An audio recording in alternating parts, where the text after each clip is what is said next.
അവളെ അന്വേഷിക്കാൻ പോവാമെങ്കിൽ അമ്മയെ കൂടെ കൊണ്ടുപോകൂടെ? ഏയ്, അതൊന്നും വേണ്ട. ആന്ന് വേണ്ട, അത്ര തന്നെ. ഓ, നിങ്ങളുടെ ഒരു പ്രൈവസി അത് പോയിരിക്കും അല്ലേ? നിനക്ക് എന്തിന്റെ കുഴപ്പമാടാ?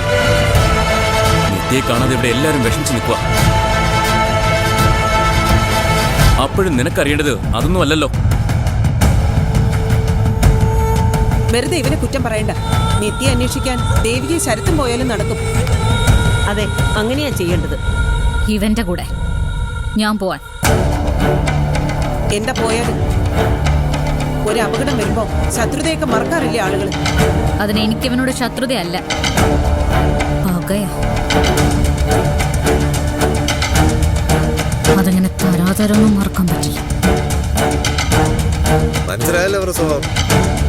നിത്യയെ കണ്ടുപിടിക്കുന്നതിലല്ല, എന്നോട് ഗുസ്തിക്ക് വരുന്ന അതിനേക്കാളും ഇവർക്ക് ഇഷ്ടം. അയ്യോ, നാം ചിരിക്കുന്നേ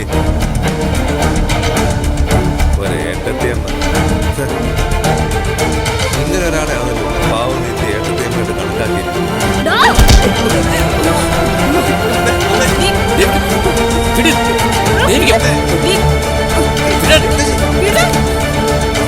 ദേവിക്ക് ആവശ്യമില്ലാതെ പ്രശ്നമാക്കി കളയാനുള്ളതല്ല നമ്മുടെ സമയം.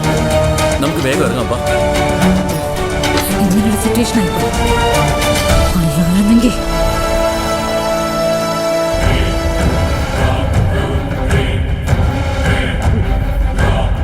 അവരെന്നെ എന്ത് ചെയ്യുമെന്ന് പേടിപ്പിക്കുന്നു.